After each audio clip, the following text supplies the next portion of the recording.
Welcome to Nutshell History. Today, let's get edumacated. Yippee-ki-yay! Does your mom ever say, "You need to make good grades so you can get into college"? Does your dad tell you, "If you don't pass that test, you'll ruin your chance at a good career"? Well, I hate to tell you this, but your parents have a point. Going to college will definitely improve your chances of landing a better paying job than someone who stops after getting that high school diploma. But is attending college only about getting more Benjamins for yourself? Or is there also a benefit for society? Sharpen your pencils for a speedy tour through the history of education.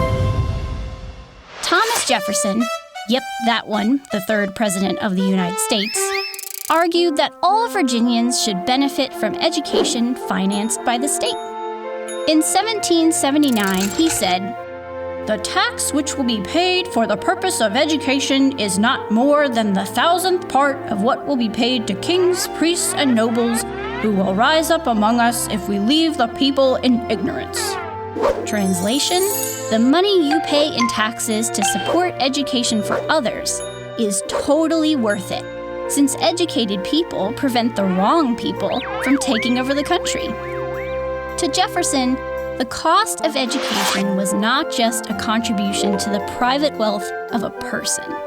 It was also a contribution to the commonwealth of all society, making for a healthy democracy, by the people and for the people. And just to prove he wasn't all talk, Jefferson started a college. That's right, the University of Virginia in 1819. But before you jump on the Jeffersonian bandwagon, Old Tom's School was only open to you if you could check off certain boxes.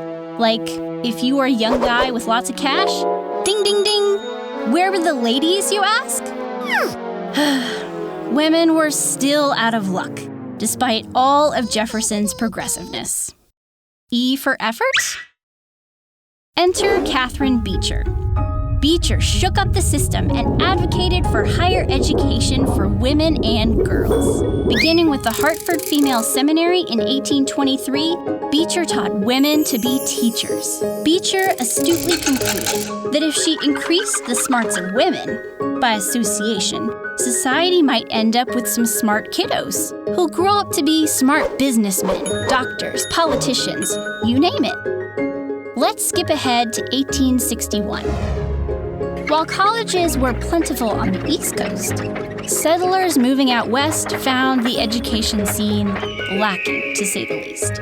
So the federal government passed the Morrill Land Grant Act, promising a huge new investment in higher ed. This act allocated land, or the money from the sale of these lands, to be used for colleges. This money seeded some of the biggest public universities in the country. And the act was so nice, they did it twice. A second Morrill Act in 1890 funded colleges in the South, specifically for African Americans who were still being excluded from many schools. Thus, historically black colleges, like Tuskegee University and Kentucky State University, were built, beginning to equalize the playing field. Then, in 1944, more than 1 million veterans of World War II returned to civilian life. Congress passed the GI Bill. The GI Bill was big. I mean, huge. GI-normous. It gave money for college tuition for veterans and triggered an explosion of students and higher ed programs. All of a sudden, college seemed to be for everyone, regardless of wealth. Thanks to the GI Bill, Americans started to think of college as a key step to getting ahead. Since then, additional laws have been passed to make college available to more Americans. Government grants and loans were created to help needy students pay for school. Work-study programs were created to help students earn a small amount of money while still studying full-time.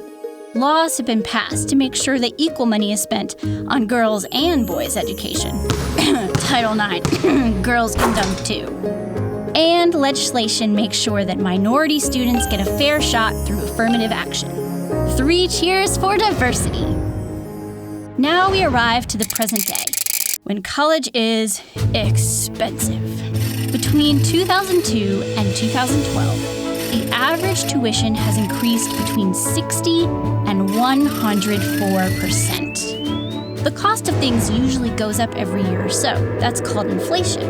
But the cost of college is rising at twice that rate, which is pretty scary.